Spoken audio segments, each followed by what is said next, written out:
हर हर महादेव सभी को। जय श्री हरि विष्णु।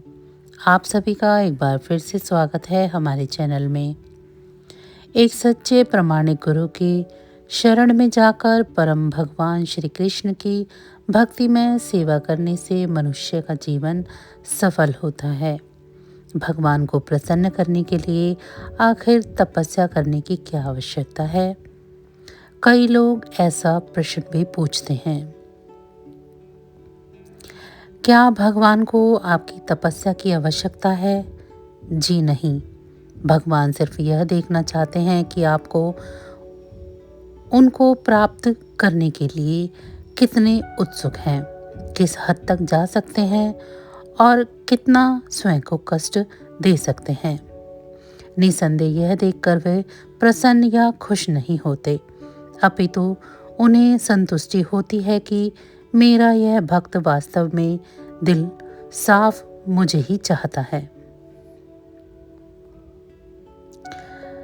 और इसीलिए स्वैच्छिक रूप से हम इस मार्गशीर्ष मास में कुछ विशेष तपस्या कठोर साधना करते हैं।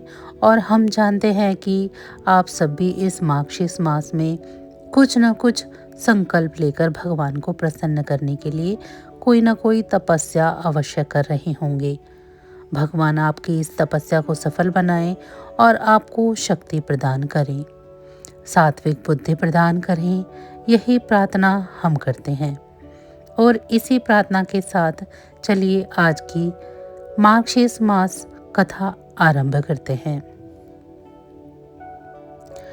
जब नारद मुनि ने वृंदावन की स्थापना के विषय में सुना तो उनके मन में एक और जिज्ञासा हुई और नारद मुनि ने ऋषि नारायण से पूछा, हे भगवान, भारतवर्ष में इस कानन यानी के वन का नाम वृंदावन क्यों पड़ा?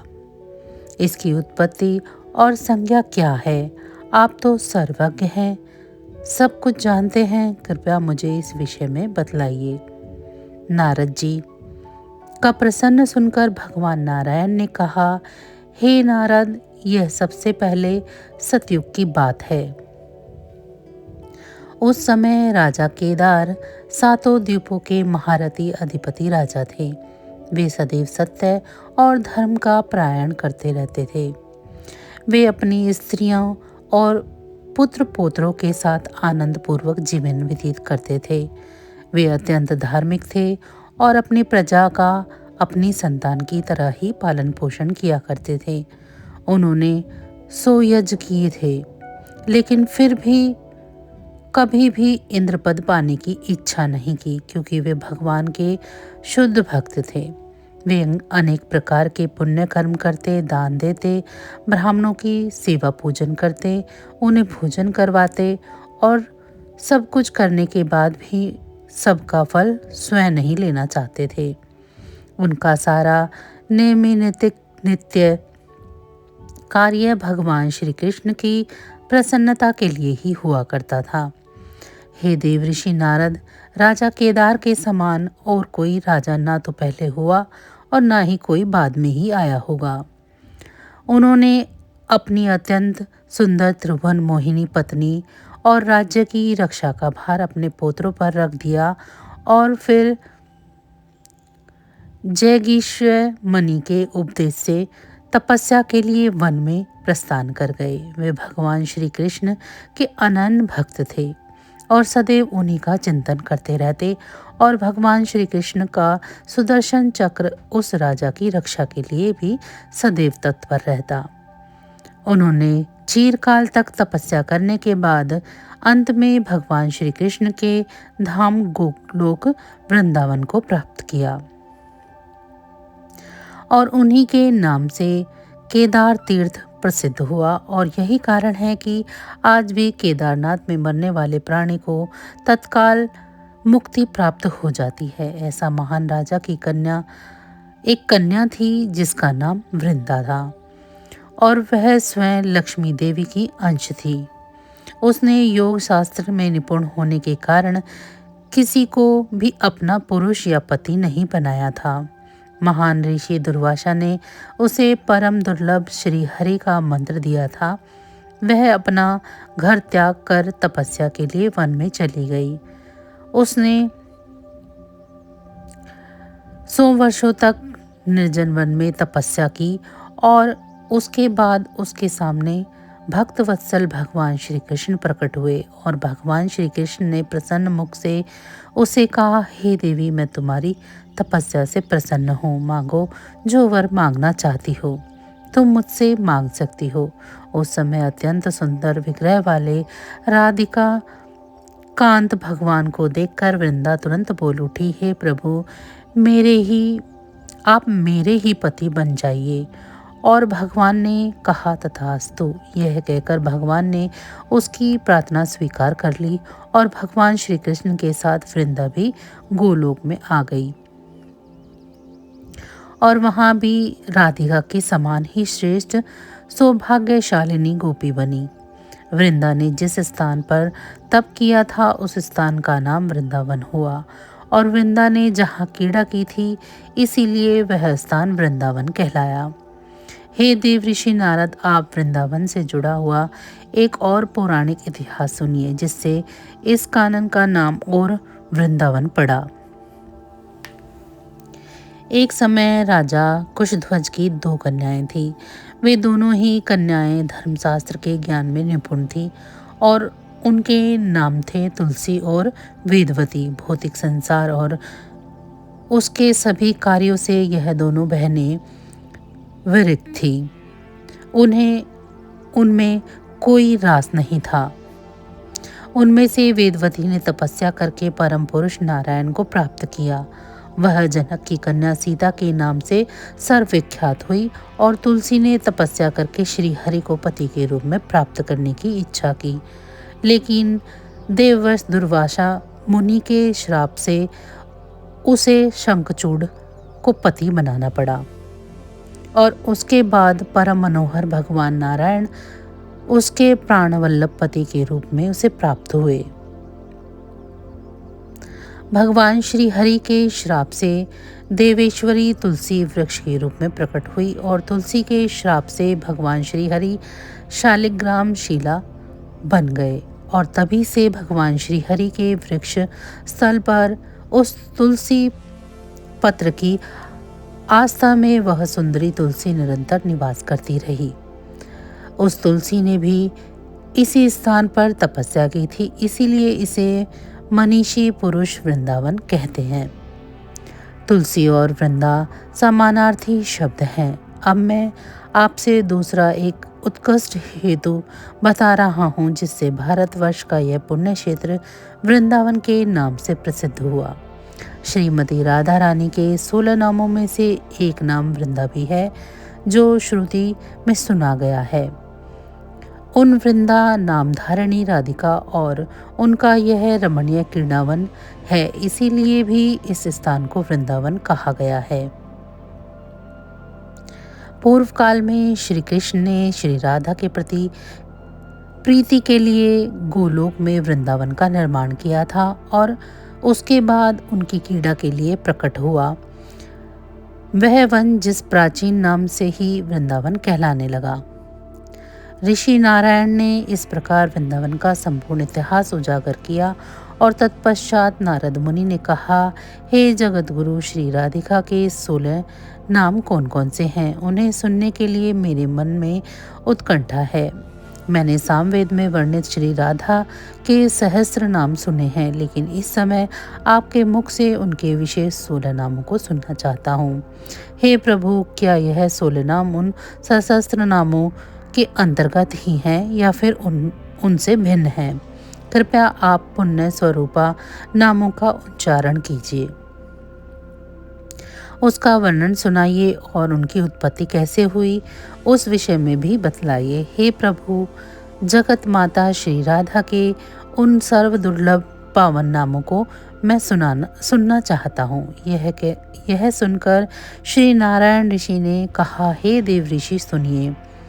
राधा, राधेश्वरी, रासवासिनी, राशिकेश्वरी, कृष्ण प्राण राधिका, कृष्ण प्रिया, कृष्ण स्वरूपिणी, कृष्ण वामंग, सुभता, परमानंद रूपिणी, कृष्णा वृंदावनी वृंदा, वृंदावन विनोदनी, चंद्रावली चंद्रकांता, चंद्र प्रभनाना, यह सारभूत 16 सशस्त्र नामों के अंतर्गत ही आते हैं। राधा शब्द में धा का अर्थ है समसिद्धि यानी कि निवारण, और रा दानवाचक है।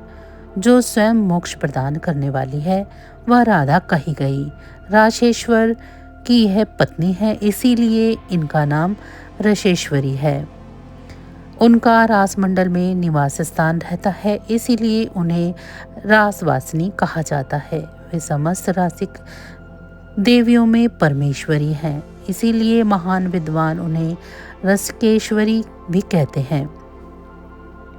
परम भगवान श्री कृष्ण के लिए वे अपने प्राणों से भी अधिक प्रिय हैं, इसीलिए साक्षात श्री कृष्ण उन्हें कृष्ण प्राण राधिका कहते हैं। वे श्री कृष्ण की अत्यंत प्रिया कांता हैं, अथवा श्री कृष्ण ही उन्हें प्रिय हैं, इसीलिए सभी देवताओं ने उन्हें कृष्ण प्रिया कहा है। वे श्री कृष्ण रूप को लीला पूर्वक निकट लाने में समर्थ हैं और सभी अंशों में श्री कृष्ण के ही समान हैं, इसीलिए उन्हें कृष्ण स्वरूपिणी भी कहा जाता है। परम सती मंगलमय श्री राधा श्री कृष्ण के आधे वामांग भाग से प्रकट हुई हैं, इसीलिए श्री कृष्ण ने स्वयं ही उन्हें कृष्ण वामांग संभूता कहा है। श्री राधिका स्वयं परम आनंद की मूर्तिमान राशि हैं, इसीलिए श्रुतियों ने उन्हें परमानंद रूपिणी कहा है। कृष शब्द मोक्ष का वाचक है, ण शब्द उत्काष्ठता का बोधक है और आकार दाता के अर्थ में आता है। इस प्रकार वो उत्कृष्ट मोक्ष को देने वाली हैं और इसीलिए उन्हें कृष्णा भी कहा गया है। वृंदावन उनका स्वयं का है, इसीलिए वे वृंदावनी भी कही गई। वृंदावन की अधिदेवी होने के कारण उन्हें यह नाम प्राप्त हुआ था। सखियों के समुदाय को वृंद कहते हैं और आकार सत्ता का वाचक है। उनकी अनेकों अनेक समूह सखियां हैं, इसीलिए वे वृंदा कही गई हैं। उन्हें सदैव वृंदावन में विनोद प्राप्त होता है, इसीलिए वेद उनको वृंदावन विनोदिनी कहते हैं। वे सदैव मुखचंद्र और नखचंद्र की पंक्ति से युक्त है, इस कारण से श्री कृष्ण ने उन्हें चंद्रावली नाम भी दिया है। उनकी कांत रात सदैव चंद्रमा के समान बनी रहती है, इसीलिए श्री हरि प्रसन्नता पूर्वक उन्हें चंद्रकांता भी कहते हैं। उनके मुख पर दिन रात शरद काल की चंद्रमा जैसी प्रभा फैली रहती है, इसीलिए मुनिजन उन्हें शरद चंद्र प्रभा नाना कहते हैं। इस प्रकार अर्थ और व्याख्याओं सहित श्रीमती राधा रानी के ये 16 नाम बताए गए हैं, जिसे भगवान नारायण ने स्वयं ब्रह्मा जी को दिए थे और उनके बाद ब्रह्मा जी ने पूर्व काल में मेरे पिता धर्मदेव को इन नामावली का उपदेश दिया था। श्री धर्मदेव ने महान तीर्थ पुष्कर क्षेत्र में सूर्य ग्रहण के पुण्य समय पर देव सभा के बीच मुझे अपनी कृपा प्रदान करते हुए इन 16 नामों का उपदेश दिया था और श्री राधिका के प्रभाव की प्रस्तावना होने पर अत्यंत प्रसन्न पूर्वक उन्होंने मुझे इन सभी नामों की व्याख्या सुनाई थी। यह श्री राधिका का परम पुण्यमय श्रोत्र है जो मैंने आपको दिया है। हे मुनिवर, जो वैष्णव न हो और वैष्णव का निंदक हो उसे इसका उपदेश कभी नहीं देना चाहिए। जो भी मनुष्य आजीवन तीनों संध्याओं के समय में श्रोत्र का पाठ करता है उसे श्री माधव के चरणों कमलों में शुद्ध भक्ति प्राप्त होती है और अंत में उन देवों का दास्य भाव प्राप्त करके दिव्य शरीर और अनेक सिद्धियां पाकर वह सदैव उन प्रिया और प्रीतम के साथ विचरण करता है। नियम पूर्वक किए गए संपूर्ण व्रत, दान, उपवास, चारों वेदों के पठन, समस्त यज्ञों तीर्थों के विधि बोधित अनुष्ठान सेवन से, संपूर्ण भूमि के 7 बार की गई परिक्रमा से, शरणागत की रक्षा से, अज्ञानी को ज्ञान देने से, देवताओं और वैष्णवों को दर्शन करने से और यह सारे कार्य करने से जो फल प्राप्त होता है वह सारा फल मात्र इस रुद्र पाठ की 16वीं कला के बराबर भी नहीं है। और इसीलिए इस रुद्र के प्रभाव से प्रत्येक मनुष्य इस जन्म मृत्यु के चक्र से भी सरलता से मुक्त हो सकता है। तो आइए हम भी इस परम पुण्य श्री राधिका स्तोत्र का उच्चारण करते हुए उनकी कुछ पंक्तियों को दोहराने का प्रयास करते हैं। श्री राधा राशेश्वरी रासवासिनी रासेकेश्वरी कृष्ण प्राणाधिका कृष्ण प्रिया कृष्ण स्वरूपिणी कृष्ण वामंग संभूता परमानंद रूपिणी कृष्णा वृंदावनी वृंदावन विनोदिनी चंद्रवली चंद्रकांता शरद चंद्र प्रभानना तेषाभयम तरण। तो ये थी आज के मार्गशीर्ष मास की विशेष कथा।